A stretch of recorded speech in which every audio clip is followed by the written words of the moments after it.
Welcome. Welcome to Banking and Finance Laws course. This is the second week and 10th session in this course. This week we were discussing hundis and conventional transactions. As part of this, we have discussed the meaning and nature of negotiable instruments, the characteristics of negotiable instruments, the procedure of bill discounting, and the advantages and disadvantages of bill discounting. We have also discussed the relevance of negotiable instruments in the modern world, and we have also discussed how to prove the dishonor of negotiable instrument and what are the legal provisions governing dishonor of negotiable instruments in the act.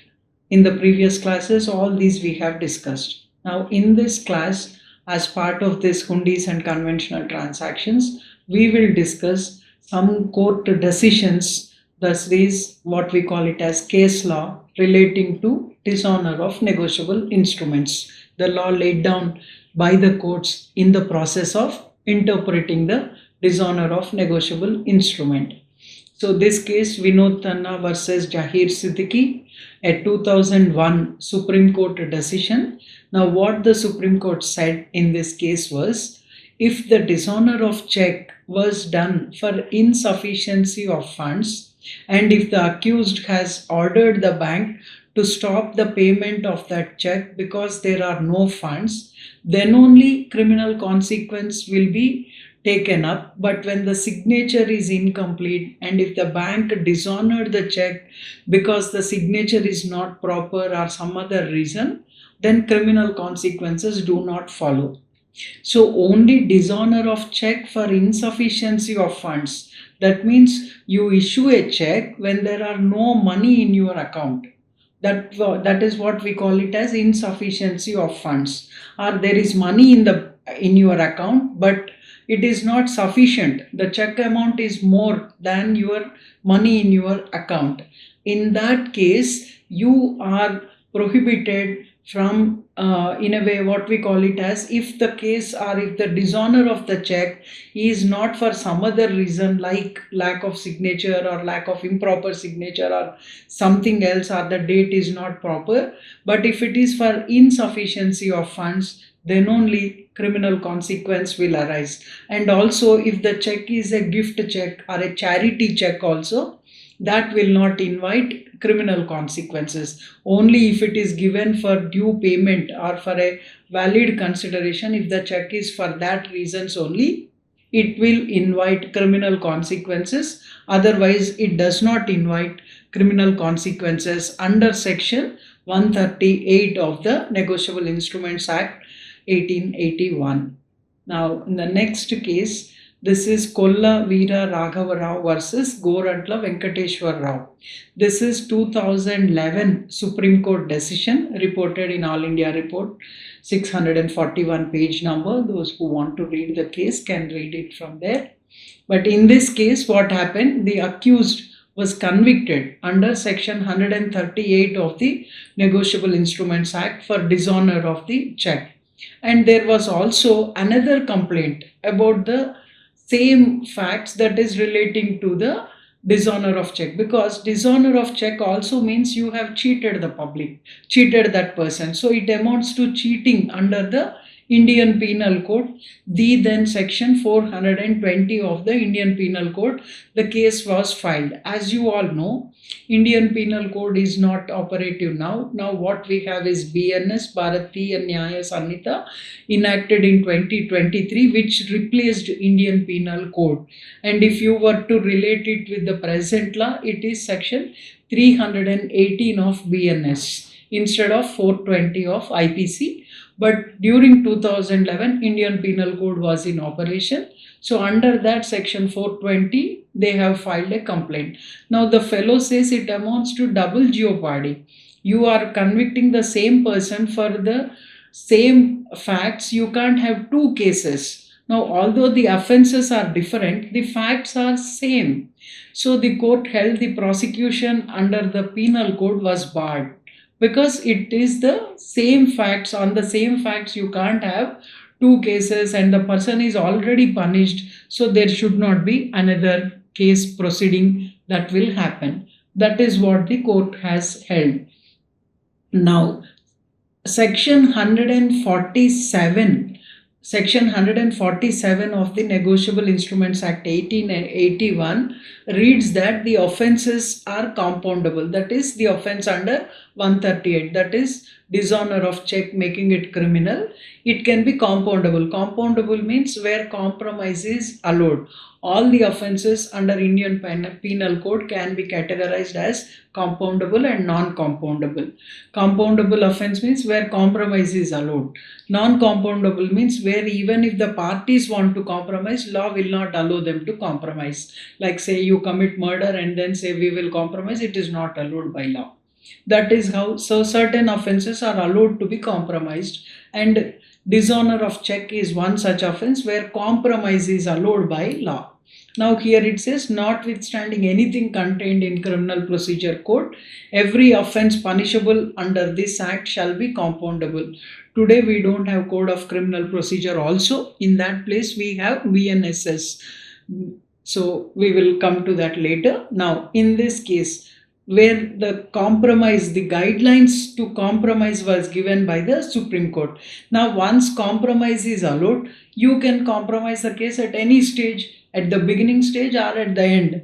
Now what happened, people are taking the advantage of this and delaying the case until the person goes from one court to another and then goes on till Supreme Court, and at the Supreme Court you come and say that I will compromise and I will pay you the money. Now to discourage the people or to discourage fictitious litigation, the Supreme Court has given certain guidelines. In this case, that is Damodar S. Prabhu versus Saeed Babalal H.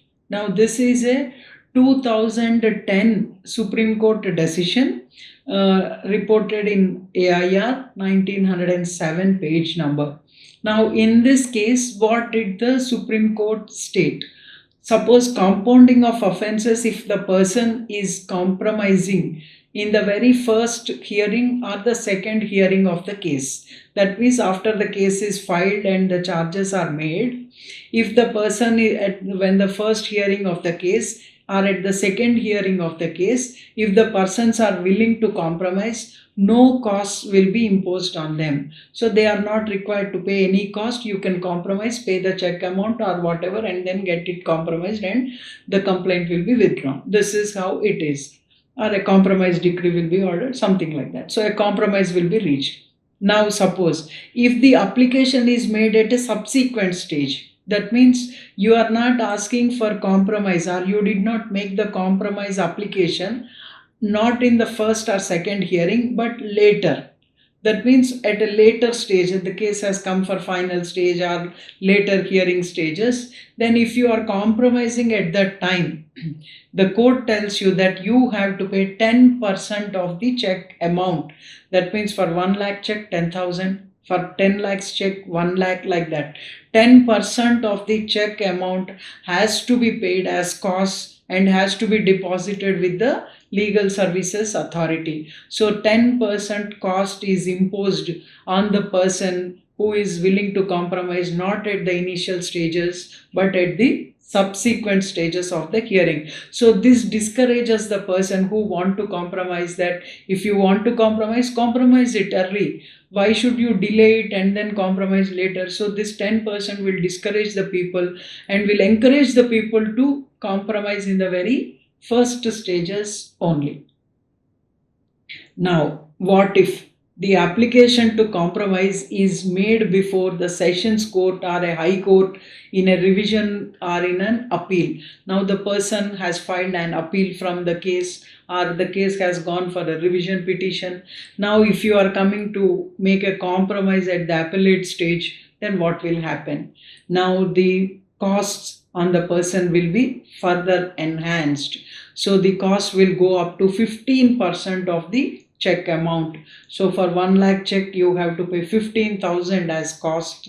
Besides paying the check amount to make the compromise, For 10 lakhs check, it will be 1.5 lakh, like that. So the check amount and the percentage is calculated on the basis of the amount mentioned in the check. So basically, this is main idea of this imposing more cost is to encourage people who want to compromise at the very initial stage, and not waste court's precious time, and also bring the people for litigation and pull up the person till appeals and then compromise. That should be discouraged. That's the idea of that decision and the guidelines.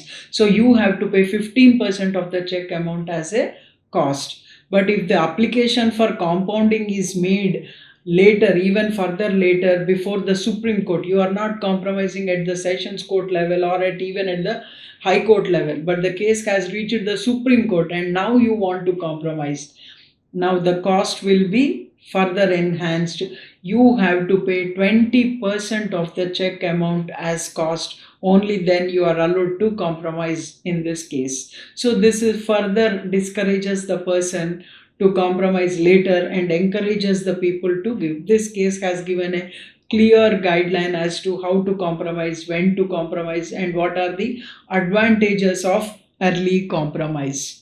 Now, this is Makwana, Mangaldas, Tulsidas versus State of Gujarat. Cases relating to dishonour of checks involving small amounts may be left to civil jurisdiction, hinting at decriminalization. So the judiciary has started increasingly favoring compensation rather than punishment in check dishonour cases. If you have seen, compromise is allowed. Now you are allowed to compromise even at Supreme Court stage. It is only the amount will go up as costs. So in a way, it is a kind of compensation. Means what? It's a kind of civil remedy.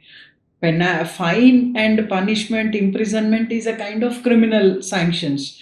But check dishonour usually is a kind of civil case. And as I said, the original Negotiable Instrument Act 1881, for all the dishonour of negotiable instruments, the only consequence was civil consequence. That is, before this amendment was brought from section 138 and all are introduced into the Negotiable Instruments Act, for almost a decade, for almost a century, dishonour of negotiable instruments only invited civil jurisdiction in courts in India. It was only later that the dishonour of check, the only one negotiable instrument, not the promissory note or not the bill of exchange, but dishonour of check alone invited criminal, what we call criminal consequence post 2021, post the amendment, that is, which invited the criminal consequence, that is post insertion of section 138 in the Negotiable Instruments Act.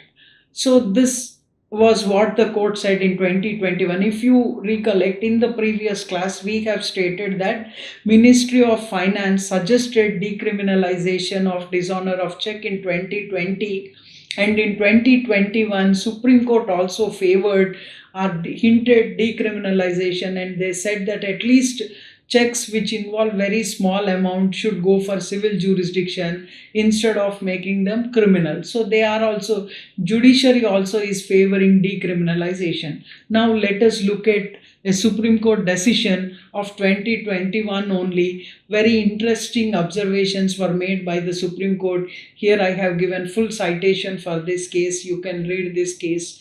So P. Mohanraj versus Shah Brothers Ispat Private Limited, 2021, Volume 6, Supreme Court Cases, SCC we call it, 258 page number. This is the citation.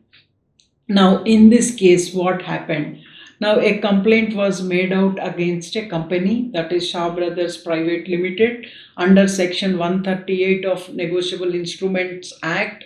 In this act, that is NI 138, deals about dishonour of check, and there were also insolvency proceedings which were initiated against the same company under Insolvency and Bankruptcy Code.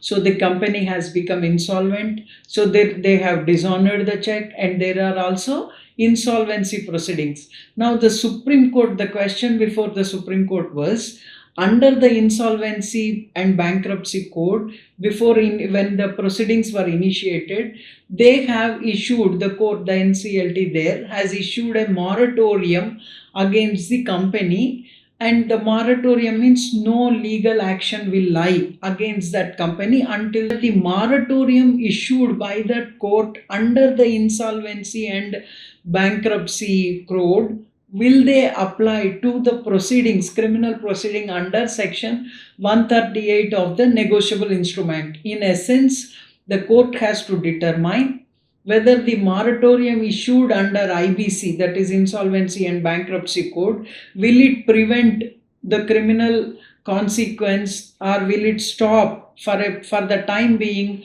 Will the proceedings under 138 of Negotiable Instruments Act have to be stalled until the period of moratorium? Because moratorium means it's a kind of prohibition on the legal consequences against the company. That is what it says.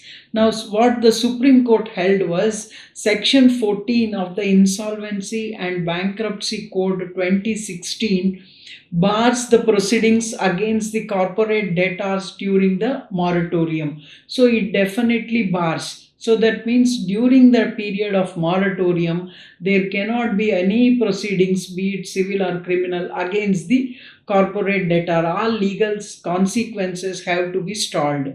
So the court also made a very interesting observation in this case. They said that the court observed that 138 of Negotiable Instrument Act is basically a kind of a civil sheep in criminal clothing. Very interesting observation. So it says it's a kind of civil sheep which is having a criminal clothing. So it is also stating that dishonor of check must be treated like a civil case and not like the criminal case. And the Supreme Court held that criminal proceeding against the directors or natural persons can continue.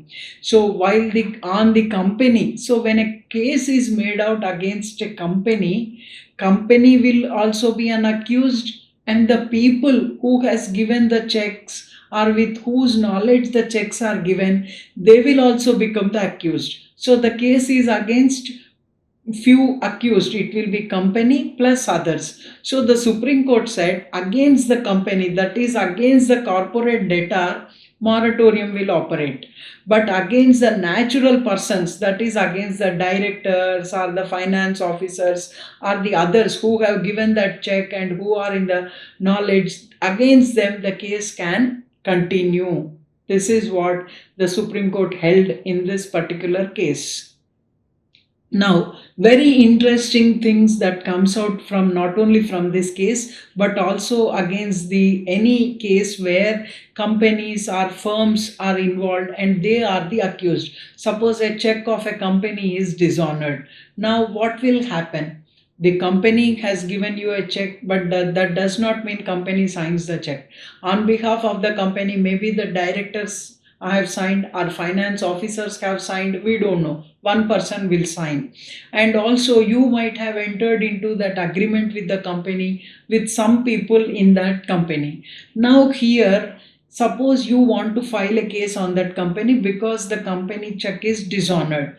So whom will you make the liable? One, of course, you have to make that company or that firm one party. One of the accused have to be company.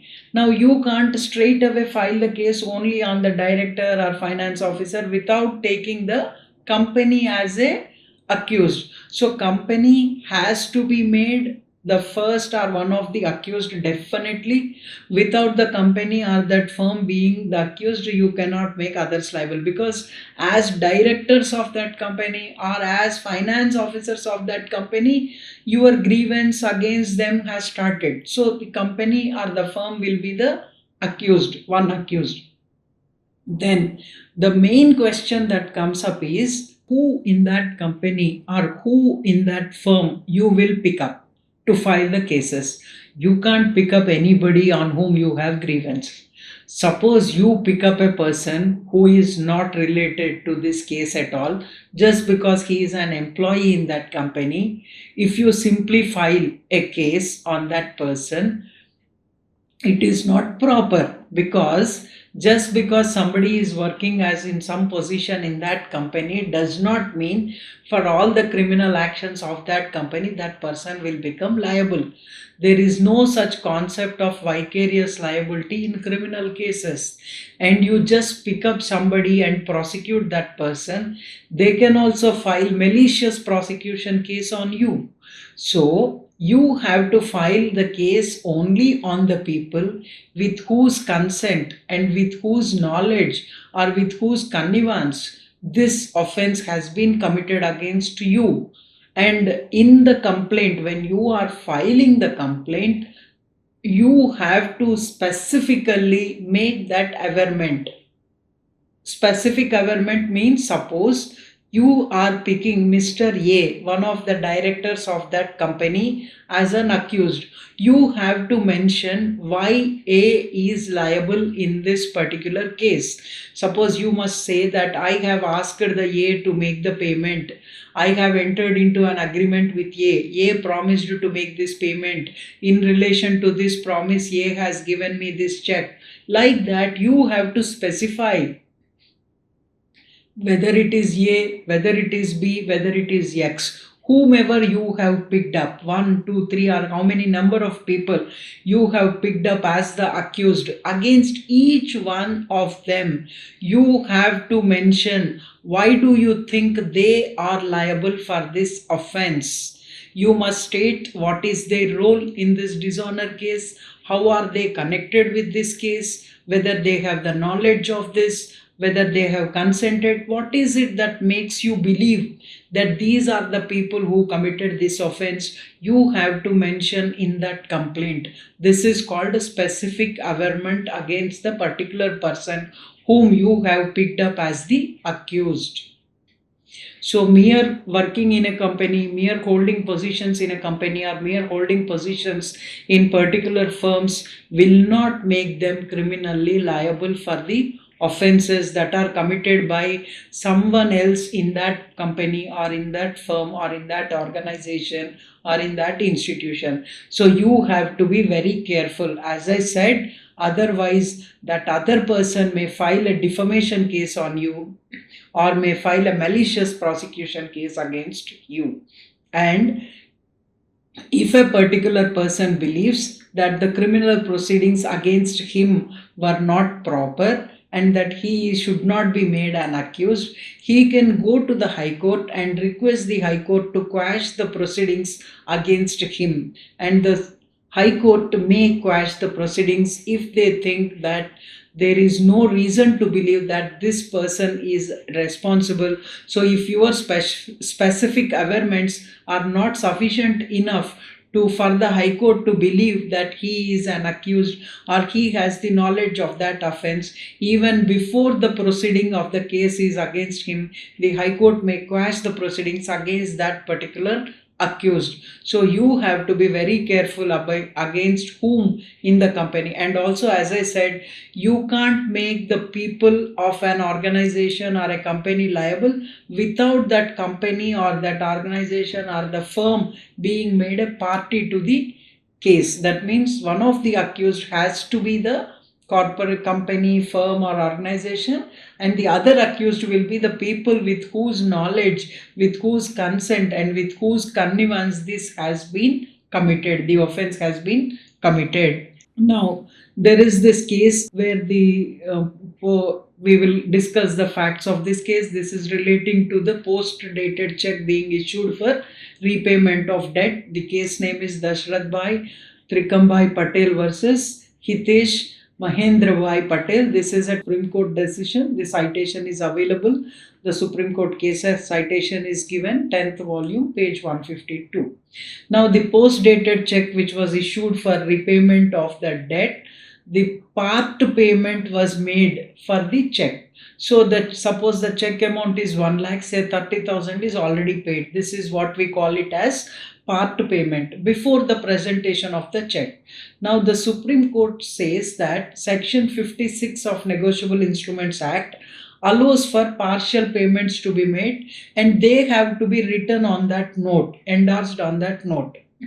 But here the person is prosecuted for the entire amount. The Supreme Court said that when part payment is already made, prosecution against the entire payment cannot be sustained.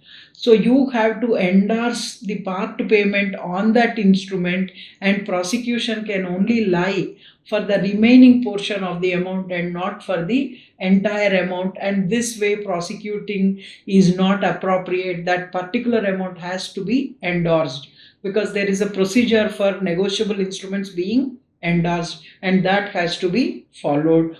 And the court said this is allowed as per the provisions of the Negotiable Instruments Act, and Section 56 specifically provides for this provision in that. Now, in conclude, what I would like to state is that negotiable instruments dishonour, as we have discussed in the very previous class, they are very, very easy to be proved. One, contents are proved by its presentation, genuineness is proved by presumptions in a way, and then the estoppel prevents the opposite party from questioning the legality and validity. So these help them very easy to be proved. And in addition, these are compoundable offences, and dishonour of check is also further more easy to be proved, and also the fear of criminal consequence also makes them more to be honored. And you cannot pinpoint anybody against a company. You have a dishonour of check case, you cannot pick up anybody from that company or that organization or from that firm and make them liable. You have to give some specifically why you are picking up that particular person, so that person's involvement has to be made out specifically. And the Supreme Court has given some guidelines as to how to compromise these and how to compound these dishonour of check cases. And Ministry of Finance and the Supreme Court is more in favor of decriminalizing the dishonour of check cases. We don't know what will happen in future, but as of now, it is still the dishonour of check invites criminal consequences. With this, we conclude our discussion on hundis and conventional transactions, the topic for this week. And next week, we will discuss different kinds of finance, including mezzanine finance. Thank you.